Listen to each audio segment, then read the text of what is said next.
ओम कृष्णाय वासुदेवाय हरे परमात्मने प्रणतकलेशनाशाय श्री कृष्णाय नमो नमः।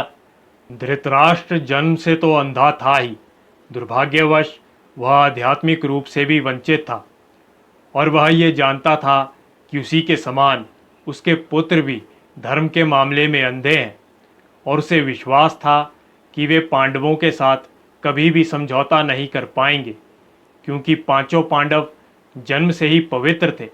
इसमें ये चीज़ देखने वाली है कि दुर्योधन को राजा कहकर संबोधित किया गया है, लेकिन फिर भी स्थिति की गंभीरता को देखकर उसे सेनापति के पास जाना पड़ा। ऐसा नहीं था कि दुर्योधन राजनीतिज्ञ बनने योग्य नहीं था, अवश्य था, किंतु जब उसने पांडवों की व्यूह रचना को देखा तो उसका यह कूटनीतिक व्यवहार उसके भय को छुपा ना पाया। यहाँ पर दुर्योधन गुरु द्रोण को संबोधित करते हुए कहता है, हे आचार्य, पांडुपुत्रों की विशाल सेना को देखें, जिसे आपके बुद्धिमान शिष्य द्रुपद के पुत्र ने व्यवस्थित किया है। यहाँ पर दुर्योधन सेनापति द्रोणाचार्य के दोषों को इंगित करना चाहता था। इसके पीछे की एक कथा है। अर्जुन की पत्नी द्रौपदी के पिता राजा द्रुपद के साथ द्रोणाचार्य का कुछ राजनीतिक झगड़ा था। इस झगड़े के फलस्वरूप द्रुपद ने एक महान यज्ञ संपन्न किया, जिसे कि उसे एक ऐसे पुत्र प्राप्त होने का वरदान मिला जो कि द्रोणाचार्य का वध कर सके। द्रोणाचार्य ये भलीभांति जानते थे, फिर भी उन्होंने द्रुपद के पुत्र धृष्टद्युम्न को युद्ध शिक्षा प्रदान करी। फिर जो नायक दुर्योधन के पक्ष से लड़ रहे थे वह उनकी विशेषताएं गिनाने लगा।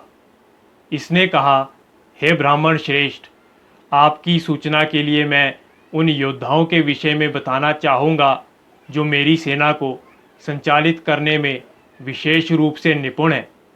मेरी सेना में आप स्वयं भीष्म, कर्ण, कृपाचार्य, अश्वत्थामा आदि हैं जो युद्ध में सदैव विजयी रहे हैं।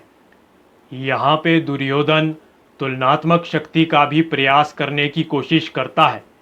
वह सोचता है कि अत्यंत अनुभवी सेना नायक भीष्म पितामह के द्वारा विशेष रूप से संरक्षित होने के कारण उसकी सशक्त सेनाओं की शक्ति बहुत ज़्यादा है।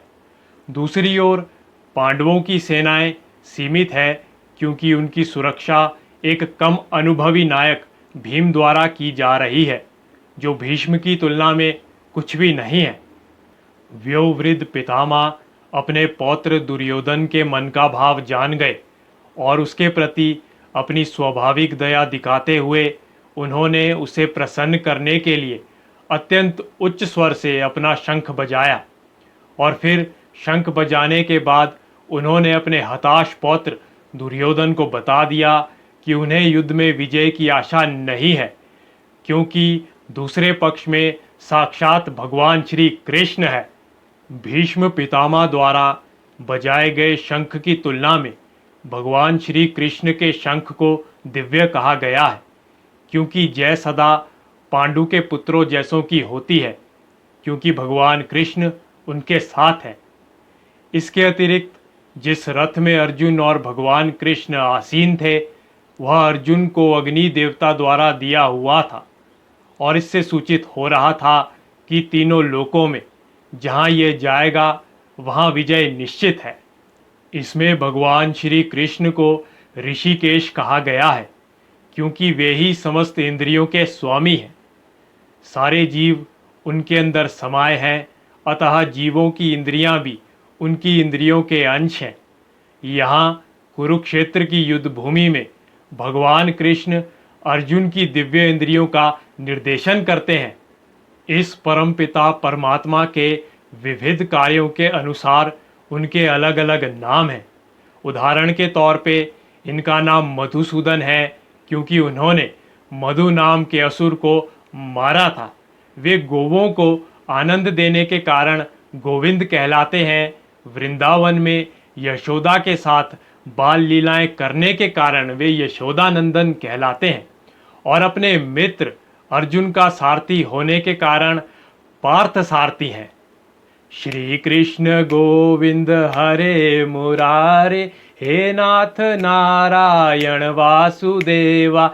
श्री कृष्ण गोविंद हरे मुरारे, हे नाथ नारायण वासुदेवा। हे नाथ नारायण वासुदेवा, हे नाथ नारायण वासुदेवा, हे नाथ नारायण वासुदेवा।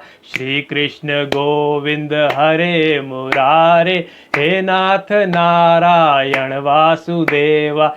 श्री कृष्ण गोविंद हरे मुरारे, हे नाथ नारायण वासुदेवा।